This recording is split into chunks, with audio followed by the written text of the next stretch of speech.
आज की बघा सर, आता सर आता आपण सर्वांनी समोर आपण हा 1 नंबर चौथरा पाहिला, राजांचा आपण बेडरूम पाहिला.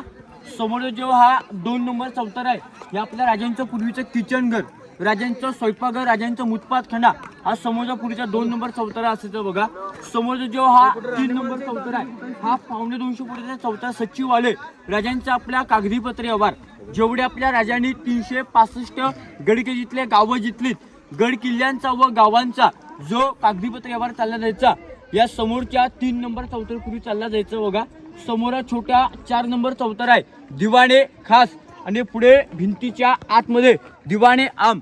दिवाणे खास म्हणजे खास लोकांसाठी, VIP लोकांसाठी, आणि आम जनतेसाठी हा पुढे राजांचा दरबार असायचा. जर दिवाणे खास आणि दिवाणे आम आपण जर प्रत्यक्षात आपण जर लाईव्ह बघायचं म्हटलं ना, ते दिल्लीच्या लाल किल्ल्यावरती दिवाणे खास आणि दिवाणे आम शब्द सर उर्दू मध्ये आले.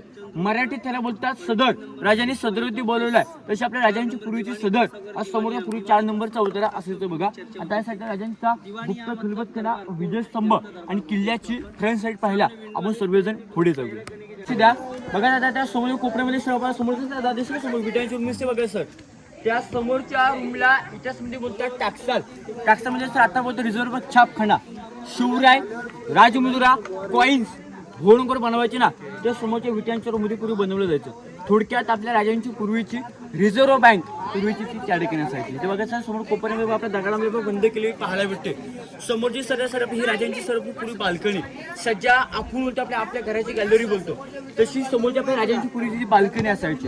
राजांच्या बाल्कनी शेजारी समोर हे आयताकृती रूम आहे. या रूमला इतिहासामध्ये बोलतो गुप्त खलबतखाना, सिक्रेट ऑफ चेंबर डिस्कशन, म्हणजे गुप्त करण्याची बातमी. जे आपले राजांचे शिपाई असायचे बहिर्जी नाईक, बहिर्जी नाईकांना स्वराज्याचा 3रा डोला मानलं जायचं. बहिर्जी नाईकांना 18 भाषेचं ज्ञान असायचं. बसाजागी ते 7 ते 8 रूपातला बदलायचे. गावातून गड किल्ल्यातून जी गुप्त चर्चा असायची, या रूमच्या आतमध्ये राजाशी गुप्त चर्चा केली जायची. बघा म्हणून या रूमला इतिहासामध्ये गुप्त खलबतखाना बोलतात. बघा सर रायगड किल्ल्याच्या समोर इथे बघा सर समोरच्या आपल्याला भव्य 2 स्तंभ पाहायला भेटतील. सर हे समोरचे दोन्ही पण स्तंभ हे पूर्वी शिवकालामध्ये एका वर्षी पूर्वी 7 मधले स्तंभ असायचे. तुम्ही कल्पना करा, हे 2 स्तंभ पूर्वी 7 मध्ये असताना गडाच्या समोरच्या पूर्वी किती शोभा येत असेल. त्याच्यामध्ये मुखमली पडदे गोंड्याची फुलाने हे पूर्वी स्तंभ सजवले जायचे. बघा समोरचे किती पहिला स्तंभ विजय स्तंभ, विजयचा ध्वजा फडकवण्यासाठी, आणि 2 म्हणजे सप्त मनुरे म्हणजे पूर्वी राण्यांची बाल्कनी पूर्वीची ती त्या ठिकाणी असायची. खाली त्या तलावाची माहिती आपण त्या खिडक्यांजवळ जाऊन घेऊया. खाली खिडक्यांकडे आपले एक तलाव पाहायला भेटेल. चले गंगासागर तलाव आहे. 32 फूट तलाव खाली खोल आहे. वर्षाच्या 12ही महिने या तलावामध्ये पाणी असतं. गंगासागर तलावाचं नाव खूप पडलं काश्मीर गागाभट्टांनी आपल्या राजांच्या राज्याभिषेकासाठी जे 7 नद्यांचं 7 समुद्र जे पाणी आणलं होतं, जे उरलेले पाण्यात हे तलावामध्ये अर्पण केलं होतं. म्हणून या तलावाला इतिहासामध्ये तीर्थ गंगासागर तलाव बोलतात. तर समुद्र दिसतो भगवा झेंडा सर, ते रायगड किल्ल्यावरचं टकमक टोक, हायकोर्ट हाय शिक्या, थोडक्यात कडेलोट पॉइंट. कोण चोरी लबाडी कोण करेल त्या कैद्याला 7 दिवस पाठीगा. आपण धान्यकोटला पाहिलं, धान्यकोट मध्ये 7 दिवस टाकून ठेवायचं. त्या कैद्याला 8 दिवस बाहेर काढायचं, डबल गोणीमध्ये बांधायचं, गोंत्याची गाठ बांधायची, आणि रायगड किल्ल्याच्या इथे साईडला असलेल्या टकमटोकाने व्यक्ती खाली कडलोड केला जायचं. बघा ही रायगड किल्ल्याची फ्रंट साईड आहे. आपण किल्ला बघू, ती रायगड किल्ल्याची बॅक साईड आहे. आता पुढे आपण राजांचा राज दरबार पाहिला, जिथे राजांचा 350 वर्षापूर्वी एक आनंदाचा सोहळा संपन्न झाला असं त्या ठिकाणी पाहिलं. आपण सर्वजण पुढे जाऊ. छत्रपती श्री शिवाजी महाराज की जय. धर्मवीर छत्रपती श्री संभाजी महाराज की जय. बघा सर आता आपण सर्वजण रायगड किल्ल्यावरच्या सर्वात अतिशय महत्त्वाच्या ठिकाणी उभ्यात, म्हणजे राजांच्या राज दरबारामध्ये. आता सर्वांचा नुकताच प्रवेश झालेला आहे. झुकल्या वाकल्या गर्विष्ठ माना, झुकल्या वाकल्या गर्विष्ठ माना, याच शिवमंदिरी असा आपल्या राजांच्या पूर्वीचा दरबार. सर जे आपल्या समोर असेल, आपल्या राजांची आपल्या मूर्ती पाहायला भेटते. ही आपल्या राजांची मूर्ती सर बसवली 2009 मध्ये. युवराज छत्रपती संभाजी महाराज कोल्हापूरचे महाराजांचे 13वे वारसदार यांच्या हस्ते 2009 ची मूर्ती बसवली गेली होती. बघा मूर्तीचं वजन आहे 600 किलोची मूर्ती आहे. त्यामुळे राजांच्या मूर्तीचे छत्र बसले 1985 मध्ये. या छत्राला इतिहासामध्ये बोलतात मेघडंबरी बोलतात.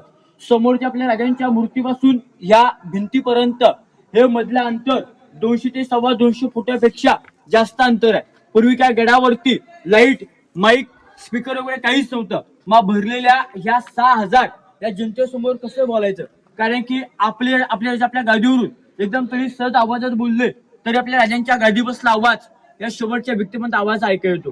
तर ह्या आवाजाला इको संख्येला प्रतिध्वनी बोलतात. आवाज आपण प्रत्यक्ष आवाज आपण ऐकायचं म्हटलं ना तर दरबारातील सर्व लोक पण जागेवरती शांत करायला लागतात.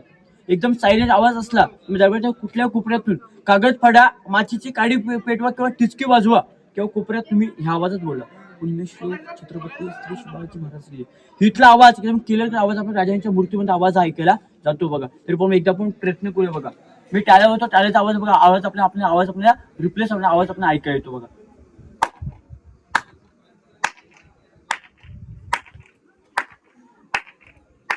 तर ह्या आवाजाला इको संख्या व्हायला प्रतिध्वनी बोलतात. समोर बघा सर आपल्या राजांच्या मूर्तीला बघा आपल्या आता लोखंडी 3 खिडक्या आपल्याला पाहायला भेटते सर. त्या लोखंडी 3 खिडक्यांच्या आतमध्ये एक जुना दगड आहे. त्या दगडावरती आपल्या राजांचं पूर्वीचं 32 मन सोन्याचं सिंहासन असायचं. एक मन म्हणजे 40 किलो, असं 1280 किलोचं राजांचं 32 मन सोन्याचं सिंहासन समोर या लोखंडी 3 खिडक्यांच्या आतमध्ये असायचं. राजांच्या मूर्तीच्या दोन्ही साईडला राजांचे दोन्ही सुपुत्र छत्रपती संभाजी महाराज, राजाराम महाराज, महाराजांच्या राण्या, मंत्रिमंडळ व आपल्या सर्वांच्या लाडक्या आऊसाहेब यांची बसण्याची वरती व्यवस्था केली जायची बघा. समोरची भिंत सर नंतर पेशवाने बनली. या भिंतीला फक्त 2001 मध्ये भिंतीला फक्त प्लॅस्टर मारलेला आहे. जे आपल्या समोर हा उंच गेट आहे तर या गेटला इतिहासमध्ये बोलतात नगारखाना बोलतात. हा नगरखाना बघून इंग्रजांनी मुंबईचा गेट ऑफ इंडिया आणि दिल्लीचा इंडिया गेट बांधलेला आहे. या नगरखान्याची उंची 52 फूट. ह्याच्यावरती नगारे, तुतारे, सनई तुकडे वाजले का खाली किल्ल्याचा मुख्य महादरवाजा पुढे गेटा बंद व्हायचा सर. सर हा किल्ल्याचा मेन गेट नाही, हा बाल्ली किल्ल्याचा मेन गेट आहे. दरबारातला प्रवेशद्वार याला इतिहासमध्ये बोलतात नगारखाना.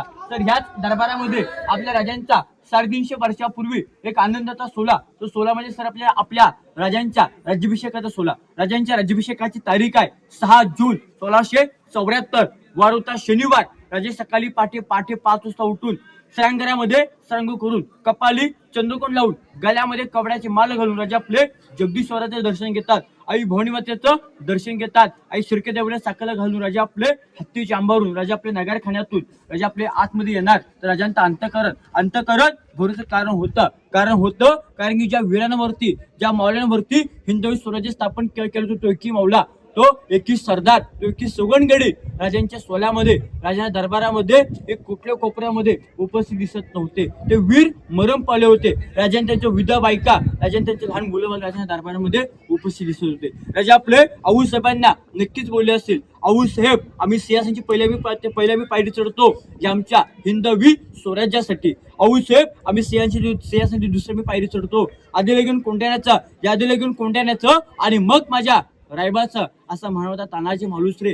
तेही सुद्धा आता आमच्या आनंदच्या सोल्यामध्ये आम्हाला दरबारामध्ये एक कुठल्या कोपऱ्यामध्ये उपस्थित दिसत नाहीत. आऊसाहेब 3री पायरी चढतो, मुरविधी देशपांडे. आऊसाहेब 4थी पायरी चढतो, औराज लाख मेले तरी चालतील, लाखाचा पोशिंदा हा जगलाच पाहिजे असे म्हणणारे म्हणजे ब्रजबाबू देशपांडे. आज आपले महाराज आपल्या वीरांचे नाव घेतात. राजा आपल्या 32 गादीवरती आवृत्ती गागाभट्टाने राजांच्या अंगावरती एखाद्या सोन्याच्या मरुदल्ल्या चुरपी खाण्याची घोषणा झाली. सर्वपटनं जय बोलायचंय. प्रौढ प्रताप पुरंदर क्षत्रिय प्रतावंश सिंहासनाधीश्वर महाराजाधिराज योगीराज पुण्यश्लोक छत्रपती श्री शिवाजी महाराज की जय. जय भवानी, जय शिवाजी. धर्मवीर छत्रपती श्री संभाजी महाराज की जय. तुमच्या त्या सर्वांच्या मनामध्ये प्रश्न पडला असेल, एवढा छानपैकी राजांचा दरबार सजवलाय, तर दरबारामध्ये कोपऱ्यामध्ये हा खडक का राहून गेला? कारण की सर आपल्या राजांच्या ही राज्याभिषेक ही तारीख जवळ आली. आऊसाहेब बोलले राजे पहिले आपण राज्याभिषेक करून घेऊ, त्याच्यानंतर आपण किल्ल्याचं बांधकाम परत चालू करू. राज्याभिषेक झाला, परत बांधकाम चालू झालं. खाली पाचाडगाव मध्ये 17 जूनला आपल्या सर्वांच्या लाडक्या आऊसाहेबांची देवज्ञा झाली. आता म्हणजे खडका तसंच राहिला आहे. खडकाचं सर दुसरं कारण आहे, काय इतिहास किंवा काय जाणकारांचं म्हणणं आहे, जेव्हा रायगड किल्ल्याच्या बांधकामासाठी सुरुवात केली तेव्हा दगडाचं भूमिपूजन केलं असो का, त्यासाठी दगड ठेवलं असो बघा. दगडाचं तिसरं कारण आहे, काय लोकांचं म्हणणं आहे, जो दरबारामध्ये जो हा इको साऊंडचा आवाज होतो, या दगडामुळे आवाज होत असो का, त्यासाठी दगड ठेवला असो का. आणि काय लोकांचं म्हणणं आहे, जेव्हा रायगड किल्ल्याची उंची मोजली ह्या दगडा पण तो उंची मोजली असो, त्यासाठी दगडा ठेवला असो. त्यासाठी दगडाची 3 ते 4 कारण आहेत. आता पुढे आपण बाजारपेठ आणि होळी करून पाहिला. पुढे जाऊया. बोला पुण्यश्लोक छत्रपती श्री शिवाजी महाराज की जय. जय भवानी, जय शिवाजी. धर्मवीर छत्रपती श्री संभाजी महाराज की राष्ट्रमाता राजमाता जिजाऊ साहेबांचा विजय असो. चला आता आपण पुढे जाऊया. जाण्याचे 32 पायरे आहेत. आता सध्याचा रस्ता बंद केलेला आहे. हा बाल्य किल्ल्याचा मिंगेट आहे, किल्ल्याचा मिंगेट महाधर्माचा हा खाली राहिला. हा नगर किल्ला 32 पायरे आता सध्या रस्ता बंद केलेला.